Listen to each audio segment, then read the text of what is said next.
gonna send the question directly to Anthony, so he can read it out loud for you. With that, can Kevin get us started and introduce yourself? Yes.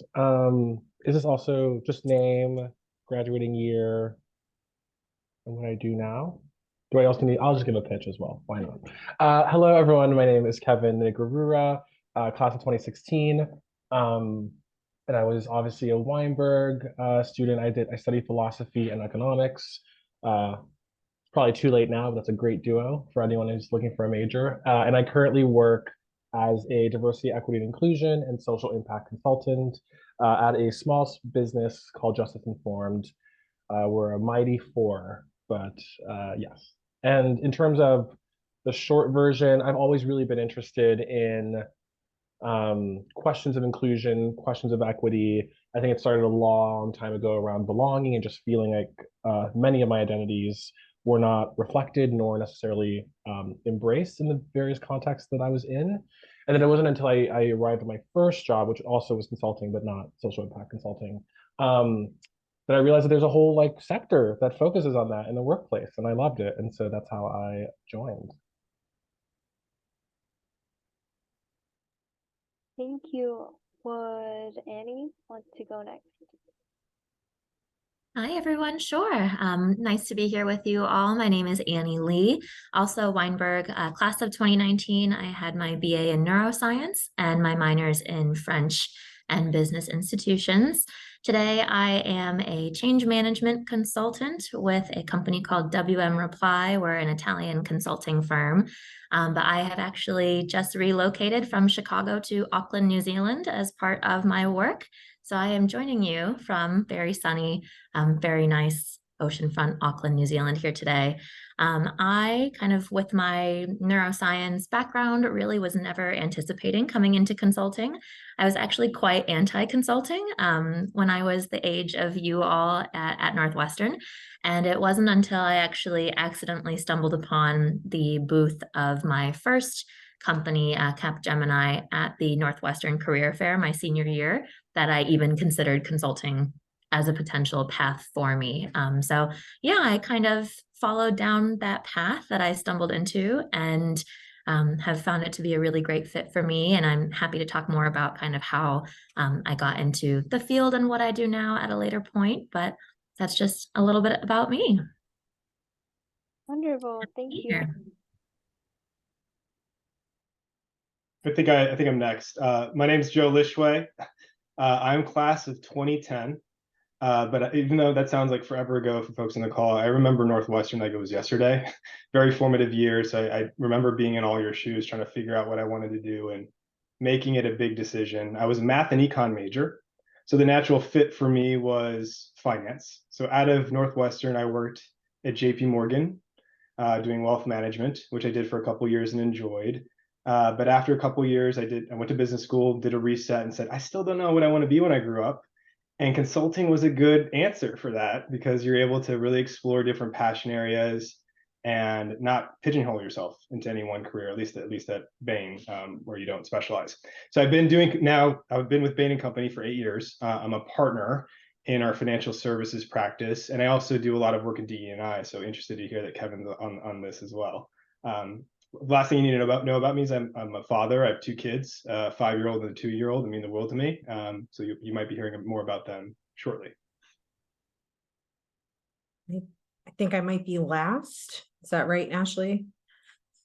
I think I'm also probably the oldest person on this panel. Hi, I'm Amika Porwell. I'm class of 2006, so getting pretty close to my 20th reunion, which actually, Joe, to your point, Northwestern feels like it was yesterday, and also like it was. You guys are like my children's ages, so there's it's definitely both. I currently work for the Boston Consulting Group, which recruits on campus. When I was senior in college, I went through career services and actually got an offer with Booz and Company, where I was for about 12 years after school, and then made a switch to BCG about 7 years ago. So I actually work within the healthcare space most directly. So today, I'm no longer spending 100% of my time in client service. I spend more like 30 to 40% of my time in client service, and lead our knowledge internally at BCG for the healthcare practice. So that's like all of our intellectual property, external market research, basically, hiring folks who have worked in industry to go out and be on our case teams and sort of help people that are otherwise generalist practitioners get really, super up to speed with topics in healthcare. I also, so out of undergrad, I was an economics major. Went to Booz, did my 3 years, was sponsored to go to business school. I went to Wharton, and then when I rejoined, just kept on that same path. So happy to talk to you guys about any of those things. I also have 3 kids, and they keep me pretty busy outside of work hours. That's it. Amazing, thank you. With that, let's get started with the first question. Thinking back to your experience in school, what are some classes or experience in Northwestern that led you to consider your current or past careers? We can go in the same order. If we can start with Kevin. Yes.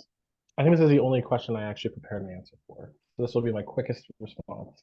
But actually my favorite, the class that I think most directly shaped my worldview and sort of like altered, if you will, the course of my like theoretical academic lens was actually my freshman seminar through Weinberg. I was in the Kaplan program. And that year, our fall quarter, so there was like the fall and winter topics. The fall quarter topic was it was called the Global Orients. And it essentially discussed the ways in which the West has conceptualized the East and how that has created the power dynamics that exist today. And just really did an interesting interdisciplinary approach through art history, archaeology, and English and literature to sort of understand how the different narratives were shaped. And you can obviously tell that influenced where I am now.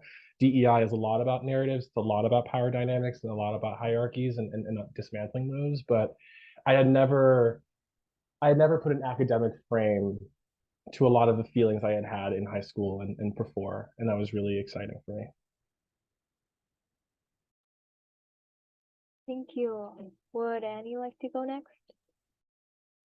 Sure. From my perspective, to be honest, I didn't really have any kind of core particular classes that I would say lended themselves directly to what I'm doing now. I think actually the just interdisciplinary nature of my time at Northwestern really facilitated kind of me going into consulting. So for me, growing up, I was never one that ever had a direct answer to the whole question of what's your favorite subject? What do you want to be when you grow up? I was like, doctor, lawyer, princess, astronaut combo, obviously. And yeah, I was just always kind of more the eclectic person, was never able to narrow my interest down into one area, which is why I walked out with a degree in neuroscience, business, and French. And then recruiters everywhere were like, what is that? What are you doing and why? And I was just like, this is who I am. So I think that honestly, my time at Northwestern being so interdisciplinary and being able to kind of pivot and context switch between so many different areas, I think that really lends itself to consulting because we context switch and pretty much handle problems of all different types every day. And to Joe's point, just kind of being in an industry that allows you to have exposure to so many different kinds of issues that various organizations are facing, or different technologies, different tools, different strategies even. I think that's really the part from Northwestern for me that lended itself most to consulting. So I don't know if I can pin it on any particular class, but yeah, just having that interdisciplinary experience was great. And then for me, I also studied abroad for my junior year in Paris, France, and my study abroad program was built upon doing an internship there and working there. And that was a really formative experience for me. I was a marketing intern in a medical device organization. And my first company out of college was a French company. I now work at an Italian company, just getting the lowdown of working in the European market and in the kind of European mind frame and global mind frame for consulting has been really helpful as well. So that's me. So I'll build on that, Annie. Fully agree with your first point. The liberal arts model that Northwestern has to be able to explore different things outside of your major.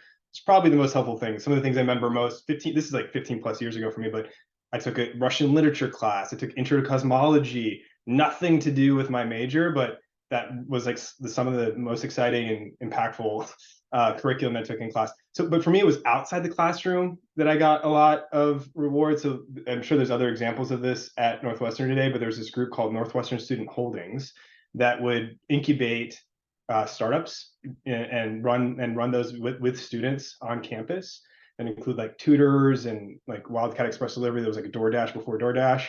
And being a part of that, working on a team to solve a problem, to run a business, what makes it profit, that actually is the most rewarding and like consulting for me. So definitely encourage you. I know it sounds like folks are just moving in, but take advantage of some of those extracurriculars, balance it with fun stuff, but also stuff that might be interesting and valuable down the line. I still talk about the experience in Northwestern Student Holdings to this day. So anyways, I'm gonna hand it off to you. Absolutely. I'm actually going to go the other direction, which is the nerdy route. The classes that helped me the most in my analyst years as a consultant were econometrics, which at the time was like 381, I think was the number of the class. Can't believe I still remember that. But if any of you have taken econometrics or have the opportunity to, highly suggest it, because it helps you take sort of a very unwieldy real world problem and apply rigor to it. And that's something that as an analyst in a consulting firm that you're sort of expected to do. And so definitely suggest that. The other one, to learn about the elegance of an argument, you could argue that law school students should be taking this as well, but logic, which I think was offered out of the philosophy department, where you actually wrote proofs to, in a very rigorous way, and, learned about false narratives and tautologies. And I think that was super helpful when you're thinking about interpreting facts and how to apply them, in a problem context. So, I'm sure people are in different stages, but if you have the opportunity to take those classes, I think Northwestern did a really awesome job on those. Thank you. Next, can you tell us about your first job and whether it was exactly what you were looking for, or were there any surprises? Yeah, I will jump in. So immediately after college, I actually taught for a year through a fellowship program. But for the sake of this small group title, I'm actually going to talk about my first proper full-time job, which was at a nonprofit. We did consulting. We offered general management consulting services pro bono for the government of Chicago. It was called Civic Consulting Alliance. And it was out of the JP Morgan, it was out of the Chase Towers, 43rd floor.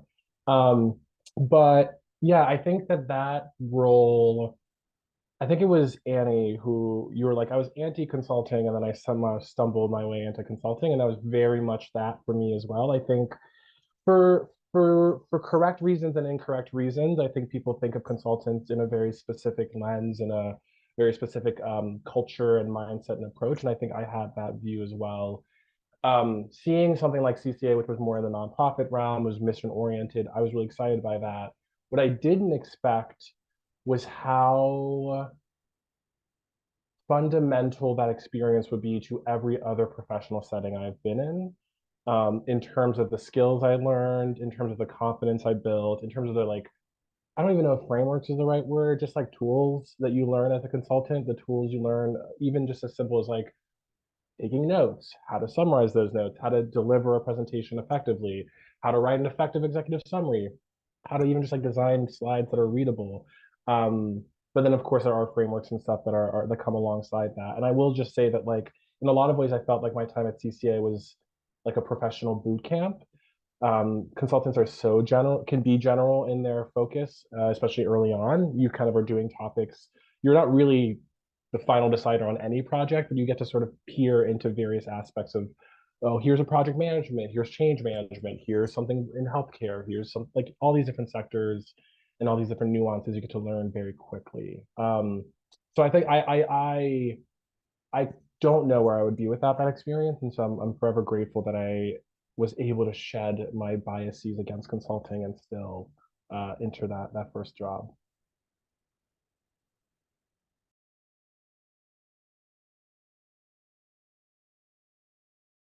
And I'm just trying to get off mute. That was great, Kevin. And yeah, I was right there with you. I very much had, I think, like a prejudiced view and kind of wrong view of what consulting was in my undergraduate experience. And now I really just see it as business problem solving, everything problem solving, wearing a lot of hats. But for me, my first job was with Capgemini, so a French-based but global consulting firm, really focused on technology consulting. And, you know, I definitely thought that not having any sort of computer science background or anything like that, that I was not going to be able to succeed in that kind of organization. But I was fortunately proven wrong. And in terms of whether my first job was what I expected it to be honest, I think I had no expectations. My parents both have very non-linear, non-traditional kind of work paths to where they have gotten to be today. And so they kind of instilled it in me that, you know, don't worry, it's your first job. If it's not your dream job, that's totally normal, which I absolutely would second now that I am in the workforce. And so I don't know that I had any concrete assumptions or expectations for my early days of my first job. I was there to really just be a sponge, to take anything that was thrown my way and to try and do my best with it. And I think that's how a lot of the early days in those large consulting firms are. I will say one thing that did surprise me is that essentially as part of my onboarding into Capgemini, which is like the first few weeks where you learn a little bit more about what your role is, you learn about the organization, you kind of get settled. They essentially did a Harry Potter sorting hat on us. There was about, I think, 120 of us that were all coming in from undergrad into Capgemini on the same day. So it was kind of like a orientation program for everyone. And of course, obviously, in any organizations, you've got departments, you've got teams, you've got people who serve different functions, right? And I had no idea what function or kind of team I was going to be aligned with. And how they combated that was literally a Harry Potter sorting hat. So essentially, they would call your name and then flip a sheet on a big board, and that would say what Harry Potter house, what Hogwarts house you were going to be a part of within the organization. And that was based off of what they could see from your resume, from your previous experience, from your degree, from your interview process, so on and so forth. And I was sorted into the organizational change management house of Hogwarts. And when they flipped that paper and it said organizational change management, I was like, great, what is that? You know, so very much kind of was just going off into the deep end to figure out more. And what it turned out to be was everything regarding the communications, the stakeholder organizational engagement, training, marketing, and all of those kinds of activities that are involved in bringing an organization or a team or a piece of technology from not being implemented or pre-change current state to being implemented the future state, and handling all of the change that has to happen for an organization and for each employee in order to make that process successful. And that really lended itself well to my background in behavioral neuroscience, based on a lot about how people communicate, how people need to learn, and that kind of cognitive piece of things, all the way kind of to my business experience in the BIP minor and learning to deal with those kinds of elements of organizations a little bit more. So that's a little bit about my first job. Sorting hat, I think, was the biggest surprise for me. And fortunately, they landed me in the right Hogwarts house. And I'm very fortunate to be kind of in the line of consulting that I am in today. Joe, over to you. Great. I don't have a Harry Potter reference, but my first job out of Northwestern, I mentioned JP Morgan. I was wealth management, which, you know, the math econ background, I wanted to get deep on using analytics and quantitative stuff, which I got. So it was a lot of modeling, financial modeling. I specialized in equity derivatives, which is a very specific asset class, very complicated. And there was a bit of client element too, like how do you present recommendations to clients? And it was awesome. And I, you know, as a, you know, harping on what Annie said, being a sponge and learning in those first couple of years and taking those skills, all served me well to this day, even though I, career switched pretty significantly from finance to consulting. I ultimately switched from that though after 3 years because I felt like it was pretty narrow. Like I knew everything about equity derivatives after 3 years. It's all I looked at and thought about, but I wasn't sure that I wanted that to be my world forever. So, going to business school and consulting specifically really broadened the horizons of what I could explore and do from both an industry lens, but also a capability lens. And one, I guess, funny story for you, since Annie was sharing the sorting hat story. When I started, it was 2010 at JP Morgan, which is like right after the Great Recession, which was all because of a housing bubble, for those who don't know.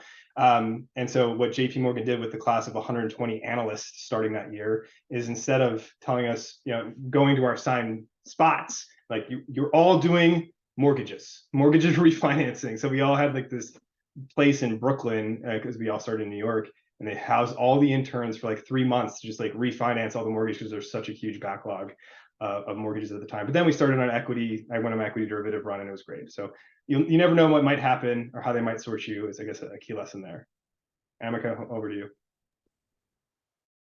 Yeah, that's the mortgage interest. That story is really interesting. I graduated in 2006, and of course, had a lot of friends who worked in mortgage-backed securities over the next couple of years in banking before everything went to hell. So my first job out of college was actually in a consulting firm, and I was just a generalist. I had no idea what to expect, but I knew that it was going to kind of give me a boot camp. And that's exactly what it was. And it's what I needed at the time. So, got there the first couple of weeks, it was like a mini MBA, learning how to create an LBO model, learning how to do a DCF. There were just all sorts of really great tools that I was taught and learned. And then of course you get staffed on your first case, and, you're 21 or 22 years old, and you're sitting with a client, and they're like looking to you for some guidance. And of course, at that age, like you guys, right, you really don't have a ton of experience. So it's kind of crazy sitting in a room with a bunch of people who seem like they've had a ton more experience than you do. So that first case, it really felt like a fish out of water. But I will say that after 2 or 3 years doing consulting, by the end of it, I felt so much more confident walking into a situation where I, didn't understand the context, and knowing that I had the skills to ask the right questions to get to a place where I understood enough to, start to sort of make sense of a problem that might be bigger than one that I'd ever looked at before. So highly recommend any kind of analyst program. Obviously companies are different, and you have a lot of great opportunities with companies that are coming to Northwestern. But truthfully, you really can't go wrong in some ways, because you'll get that wonderful training ground, wherever you go. Thank you. I know a lot of students are interested in what consulting looks like. So can you tell us more about your job function today, like things you do and how a normal day looks like for you? Sure. Yeah. I'm probably the worst person to start this off with. An unorthodox sector, and I'm in a small business, so there are 4 of us. So I do everything, but I think to add some more specificity, I would actually probably say that really only 40 to 50% of my time. So I will say that when I was an analyst at Civic Consulting Alliance, like 80% of my time was on client work, whether that be doing like research, crunching some numbers on a budget, building presentations for like a weekly check-in or a final like presentation. I would say that that's kind of gone down now to like 40 or 50% as client work. And again, at least in my experience with the projects that I've been doing, a lot of client work is just managing the like process. So making sure that like people are being communicated about the progress that's going on, deadlines that are coming, troubleshooting any challenges that may come up during the project, during check-ins with your counterpart on the client side. But then of course there's the research, the report writing, that side of things that happens more on the back end. In regards to the specific sort of DEI work, our work usually breaks down into either assessments, where we're doing whole organization-wide reviews, that's surveying employee populations, focus groups, And then also doing some document and policy reviews to then compile a report and some recommendations, and then also help them out with a bit of a strategy building. That's one side, and then trainings and mediations would be the other side. So oftentimes clients will come to us and say, our staff doesn't know what a microaggression is. Can you teach us that? Increasingly, it's becoming a little bit more nuanced than just that, but you'll be surprised. People still don't know what a microaggression is.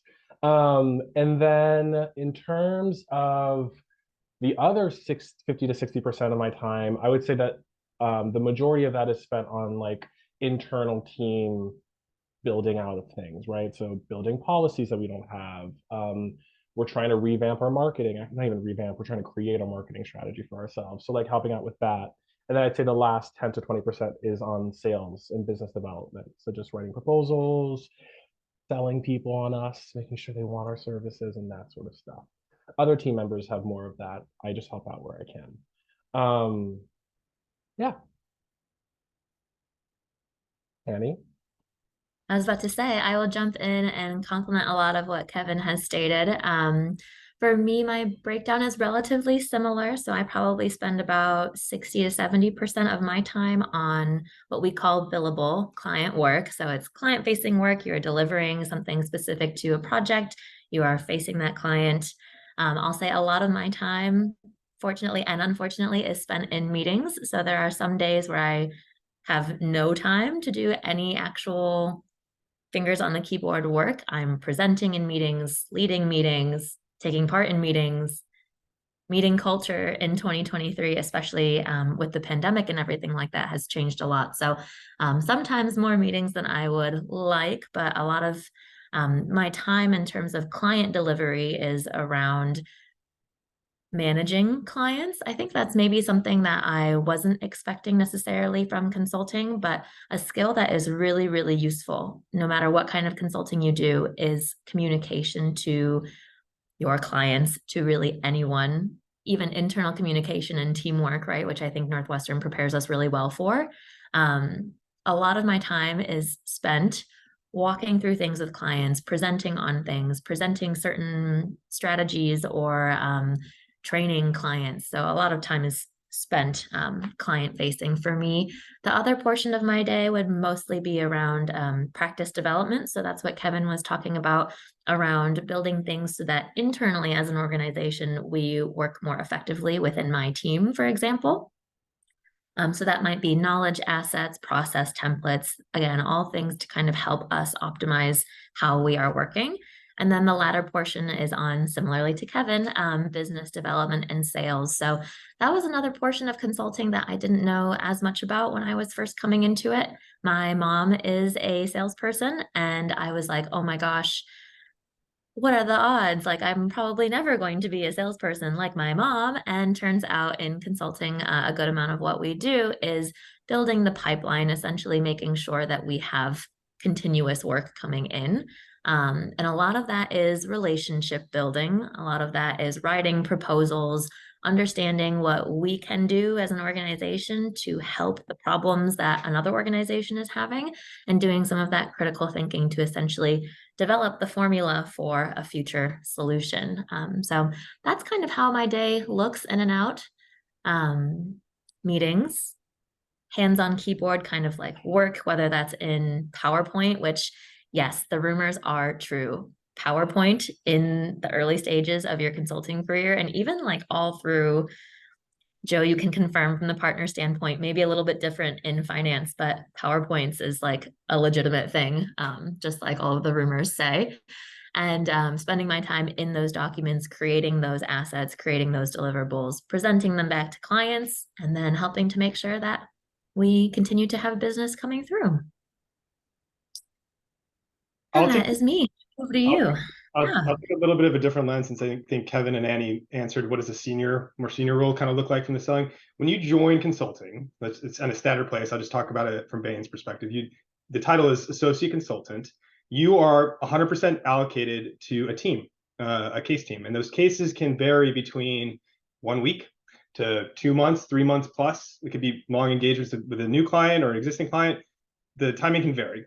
But you have a very specific work stream. So the example, let me give you an example. So say a case is like, should we buy this company? that we want to do to grow our firm strategy. Your role might be, we're going to run a survey with customers and see how do customers perceive this asset that we're thinking about. And so you as an associate consultant will design that survey, run it, analyze the results in Excel, produce PowerPoint, and work with a supervisor's maybe a year or two ahead of you to really coach you on how to do that effectively. And yeah, that's so the job looks like you're on a small team for a short period of time solving a problem that's pretty unstructured, but you'll get very close direction from somebody who's been there, a year ago. And you'll be on a team that I think is fully dedicated and fully supportive. So just wanted to give you the lens of what you would do versus what a more senior person does, which is more selling, because that scared me about consulting. I don't want to be the used car salesman of selling folks cases they don't need, and you don't need to worry about that until you're old like me. So I hand it over to Amika next. Yeah, I'll just end it there because that's what I was going to do too. And then it looks the same at BCG as it does in Maine. Happy to move to the next question, Ashley. Yes. What are some current trends that you see in your profession, whether it's related to the pandemic? Sorry, can you repeat that one more time? Yes. What are some trends you see in your profession, whether related to the pandemic or not? Well, can I add something there? Sorry, I'm Karen with Chicago Field Studies, but Amika, I'm the trends in the business, like an example would be ESG. How important is social impact investing or a part of some of the big firms that you work with? How is that a growing trend? Do you see more appetite in business in that particular field, or any other trends in consulting? Sorry, Ashley, I hope that was okay.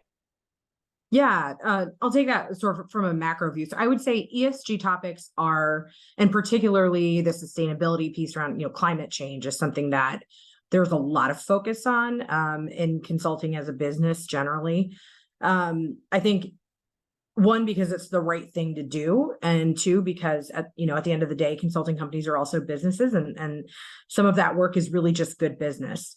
And so there's definitely a push. I don't know about the firms here, but at least at my firm, that's something that we are actively sort of building intellectual property in, going to market in. And so that's along sort of the whole spectrum of ESG. Another area that I think that there's probably at Northwestern, you guys are, really trying to figure out how to do too, is the impact of sort of technology such as, generative AI, like what, how is that going to affect the work that we as consultants do? Well, it certainly affects our clients, and it's disrupting industries, or it has the potential, I should say, to disrupt industries if people can figure out how to scale it. But even in our work as consultants,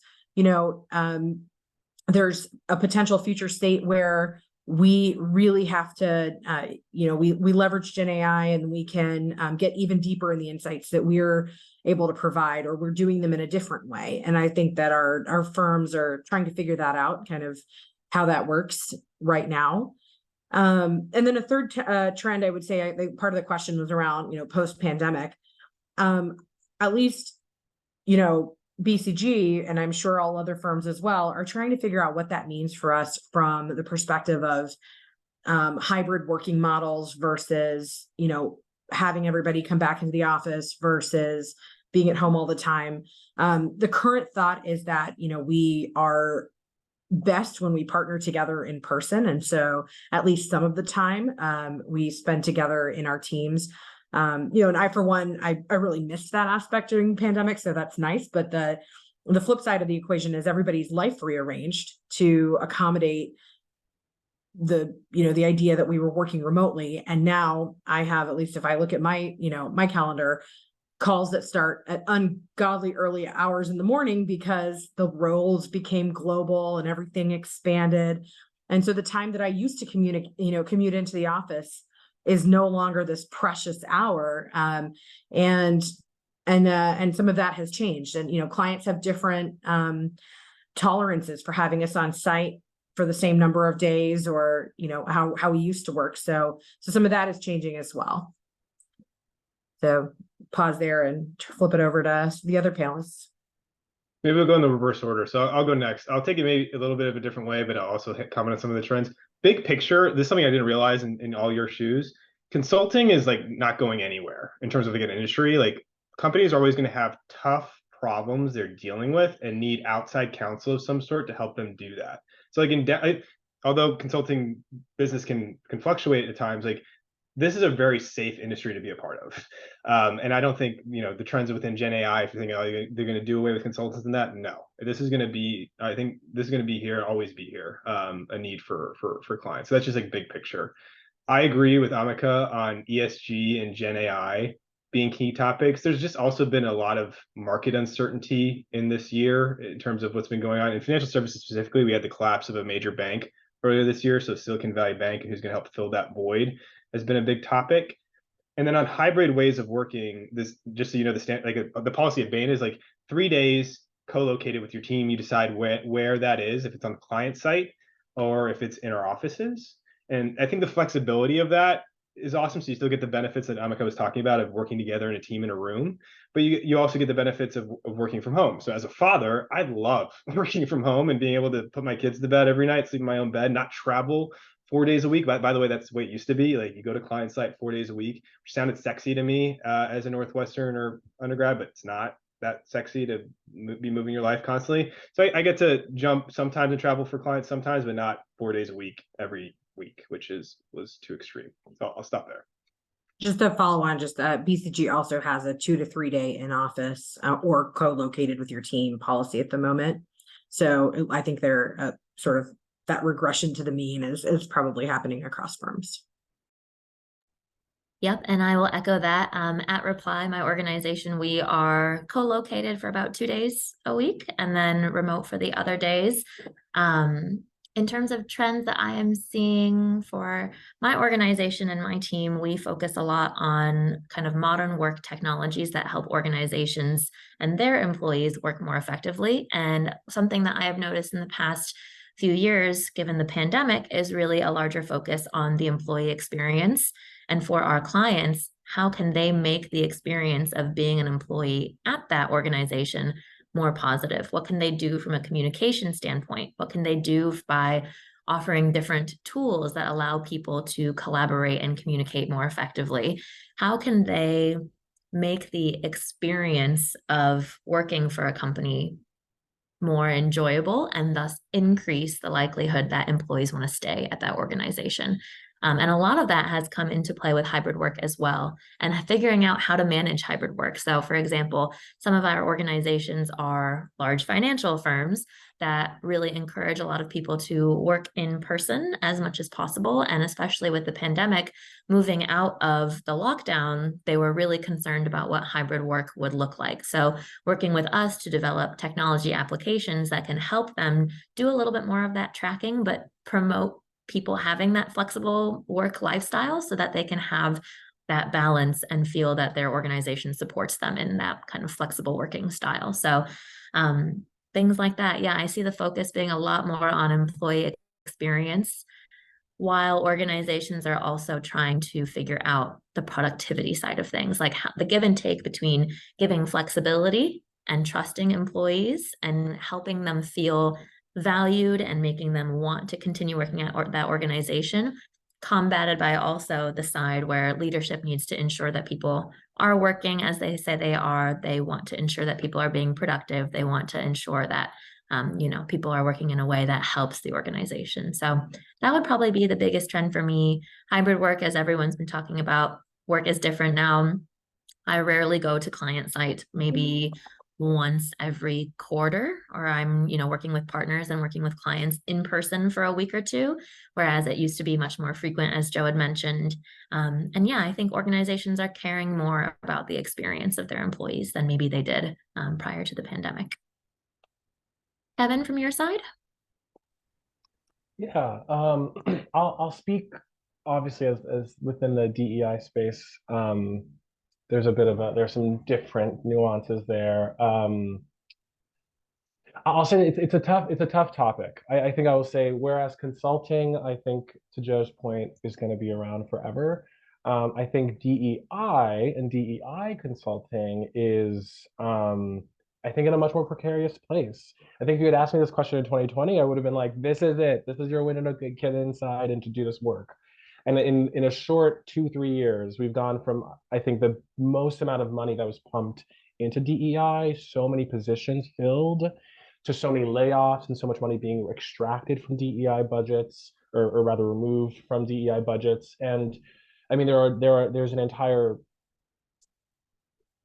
political movement against DEI at this point across this country. And so what I will say, though, is that it is not for I would say, like, entirely.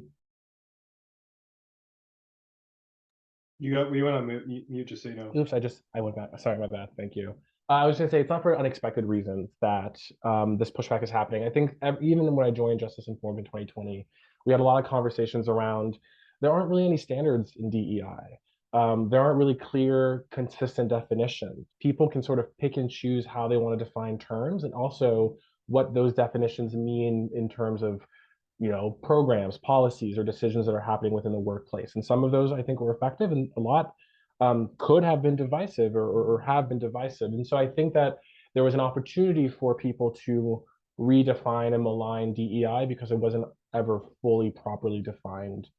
And so I think that a lot of the space, I think it's always been in this kind of flux definitional stage, but right now we're sort of going back to basics and asking ourselves, what was the spirit of this work, and how can this still live on, and how do we address the concerns, either unfairly or fair, that are coming out about DEI in a way that we can kind of carry this work forward.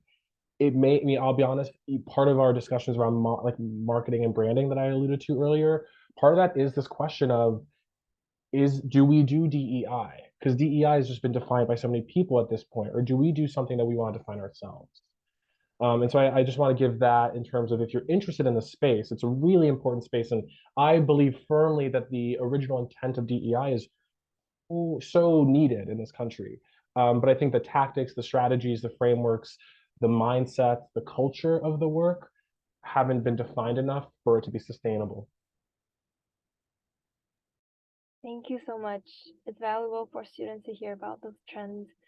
Now we're going to open up for student questions, and I'm going to pass it on to Anthony.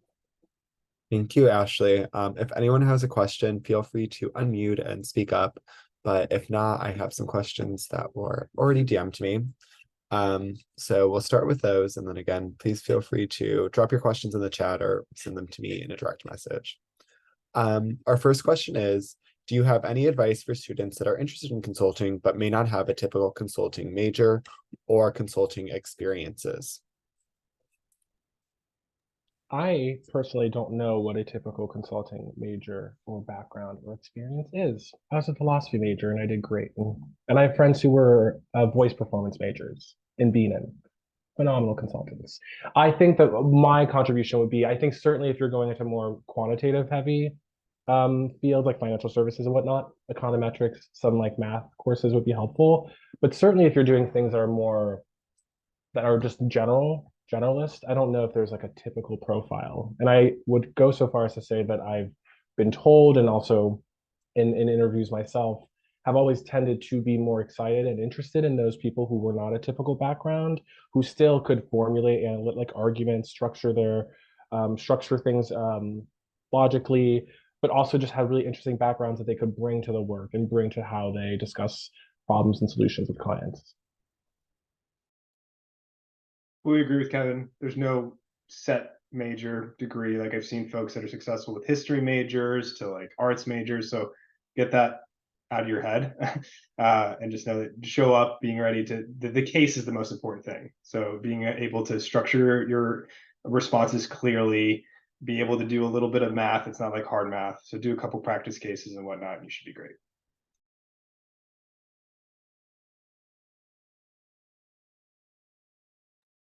Annie or Annika, do you have anything else you'd like to add on?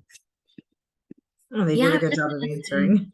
Yep, exactly. Yep, completely agreed. And I'd just say, don't hold yourself back. So if you feel that you aren't the, cookie cutter consulting fit based on some sort of idea that is in your mind, just kind of free yourself from that and move forward with your experiences, because in consulting, any experience is valuable when you're coming in. And Northwestern really does prepare you really well for the early days of being a consultant. I'd say that's something that I saw as a distinction as a Northwestern alum in comparison to my peers. Northwestern does a great job of preparing all of us. So be confident in that, in yourself, and yeah, free yourself of any of that sort of, preconception. I guess one add as I'm thinking about this, just for like interview preparedness, and as a qualifier, I probably have conducted like over 600 interviews over my career, because I was the school manager for both Kellogg and University of Chicago Booth, and also for Northwestern undergrad.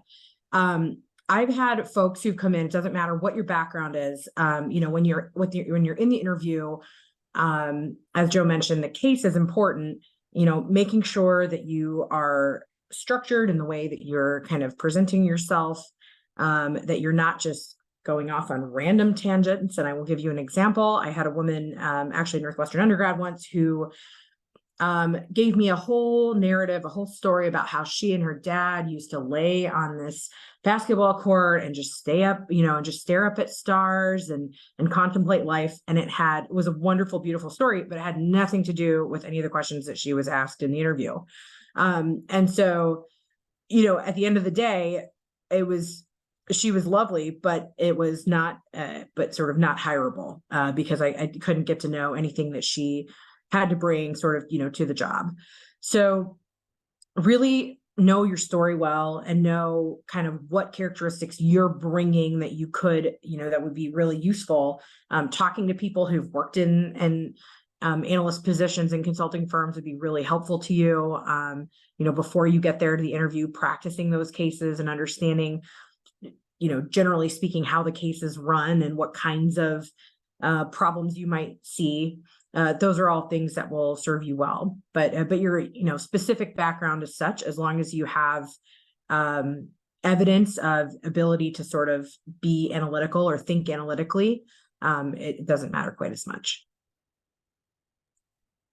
Great. Well, thank you for all those amazing insight. Our next question comes from Michelle. In your opinion, what characteristics of yourself made you a good match for consulting?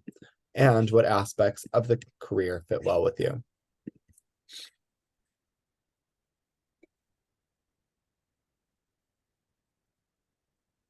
I'm happy to start. I would say I get bored very easily. And so consulting is a really great career for someone who does get bored easily, because you're constantly sort of switching between different things. And I know somebody had mentioned not liking to travel, but when I was 22 and had no kids, being on the road 4 days a week was actually pretty cool. I got to see a lot of great places, got to live in New York on an expense account, which is much better than living in New York and having to pay for everything yourself. And so there were some really, really cool aspects of the job that I think I could take advantage of uniquely when I was in the position that you guys are in now, that I wouldn't be able to take advantage of today. So excited for you at this sort of next junction in your lives. Fully agree with that. I think what I would say is, if you're intellectually curious, another way of saying you get bored easily is one thing. Two, if you want to have high impact, because if you think about what consultants do, we're like dropping in on somebody's toughest problem, helping them solve it, and then usually scoping out when it gets to different elements of the job that they might be doing. So if you want a high impact job, this is good for that. And if you like to solve tough problems and figure out how to do that with a small and mighty team, those are all good indicators that you might be a good fit for consulting. Yeah, in terms of the characteristics of myself that made me a good match for consulting, I completely agree with what was just said about it being intellectually curious and getting bored easily. I will add, and I think this is from being a philosophy major, I spend a lot of time like trying to suss out the core meanings of things and also how they work, like how information is organized in relationship to one another. And so I don't know if you've heard of the term MECE, mutually exclusive, completely exhaustive, but consultants love putting things in boxes and putting things in categories. and doing that in a way that conveys meaning and direction for a client. And I love that. It's almost like a puzzle with words in some ways, or concepts. And so I love that. I love that. And that's what made me love being a philosophy major, dissecting arguments and finding ways to kind of find holes in them. Same thing sort of applies in consulting in a different way. In terms of the aspects of the career that fit well with me, yeah, I love having autonomy, and I love seeing that my work is being used or discussed or in some way relevant to an outcome. And even as an analyst, I think at Civic Consulting Alliance, like I was able to contribute to meetings, even if they weren't necessarily with clients, internally with the team. I was able to contribute ideas that I heard them, used or incorporated in a final product. And I think that was really powerful. And then, yeah, I think being able to see all these different sectors and understand the nuances for a short amount of time is also a really cool added perk. Kevin, what you said sparked one thing that I think is commonly said in consulting. There's dog years of learning in consulting. So 1 year in consulting is like people say 7 in traditional industry. So if you want to learn fast, which at the start of your career I think all of us wanted to do, there's no better place. Yeah, absolutely. I remember being in just my first 6 months of my first consulting role and talking to my mom about supply chain management solutions, and her being kind of in a sales and supply chain role. She was like, "How do you understand what any of this is?" And I was like, "My project, consulting, it's just how it is." And so, yeah, absolutely the dog years of learning. I love that, Joe. I think for me, being really people oriented from day one. That's why I wanted to study behavioral sciences and neuroscience.